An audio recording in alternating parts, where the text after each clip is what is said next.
Hi అందరికీ. ఈరోజైతే అందరూ ఏం చేశారు ఉదయం టిఫిన్‌కి? నేనైతే ఉప్మా చేశాను.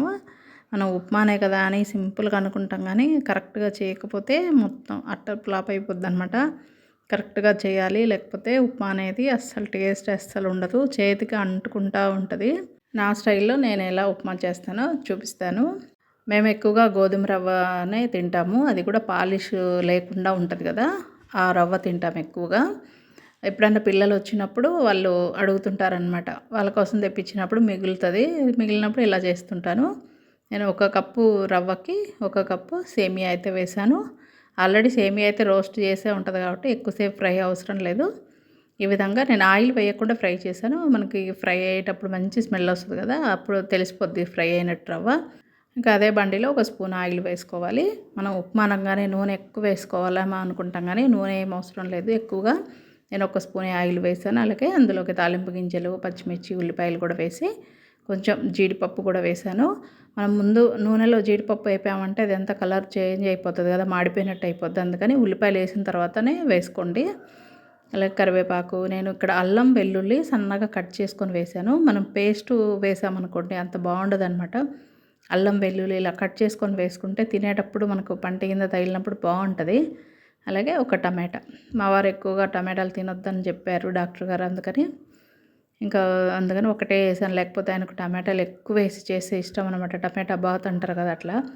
కొంచెమే ఉప్పు వేసాను. ఇవన్నీ బాగా మరగనివ్వాలి. మరిగేటప్పుడు అంటే మనం కొంచెం హైలో పెట్టుకొని మరిగిన తర్వాత సిమ్లో పెట్టుకొని ఇలాగ రవ్వ వేసుకుంటూ మనం ఒకటేసారి పోసేయకూడదు. ఇలా స్లోగా పోసుకుంటూ కలపాలి. లేకపోతే ఉండలు కట్టేస్తది. ఈ విధంగా మొత్తం అంతా స్లోగా పోసుకుంటూ కలపాలి. మనం ఈ తాలింపు ఇదంతా మంచి స్మెల్, ఉప్మా అసలు ఎంత మంచి స్మెల్ వస్తుందో. ఇలా అంటే స్టవ్‌ని సిమ్‌లో పెట్టుకొని ఇలా స్లోగా కలపాలి. అప్పుడు మనకి ఉప్మా అనేది ఉండలు కట్టకుండా వస్తుంది. ఈ విధంగా ఇదంతా కలిపేసుకున్న తర్వాత ఇంకా మూత పెట్టుకోవాలి. సిమ్‌లో పెట్టేసి మూత పెట్టి ఒక 10 నిమిషాలైనా సరే బాగా ఉడకనివ్వాలి.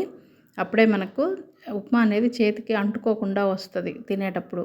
మూత కంపల్సరీగా పెట్టుకోవాల్సిందే. ఈ విధంగా మళ్ళీ ఒకసారి మూత తీసి అదంతా కలుపుదాము. ఇలా స్టీల్ బాండీలో ఉప్మా చేసినప్పుడు అడుగున కొంచెం మాడినట్టు వస్తది కదా!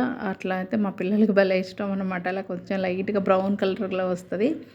ఇప్పుడు అదంతా ఒకసారి కలిపేసి కొత్తిమీర వేసేసుకున్న తర్వాత కూడా ఒక నిమిషం అయితే మూత పెట్టేసేయాలి. నేను నీళ్ళు చెప్పలేదు కదా! నేను ఒక కప్పు రవ్వ, ఒక కప్పు సేమియా తీసుకున్నాను కదా! దానికి నేను 6 కప్పులు, అదే కప్పుతోటి 6 కప్పులైతే నీళ్ళు పోసాను. మనకి ఇంకా కొంచెం లూజ్‌గా కావాలనుకుంటే ఇంకా 2 కప్పులు కూడా నీళ్ళు అయితే వేసుకోవచ్చు. గోధుమ రవ్వ ఉప్మా చేసినప్పుడు మాత్రం పచ్చడి గాని, పప్పుల పొడి తింటాము. ఈ బొంబాయి రవ్వ ఉప్మా చేసినప్పుడు మాత్రం పంచదారతో తింటే చాలా బాగుంటది టేస్టు. మీరు కూడా ట్రై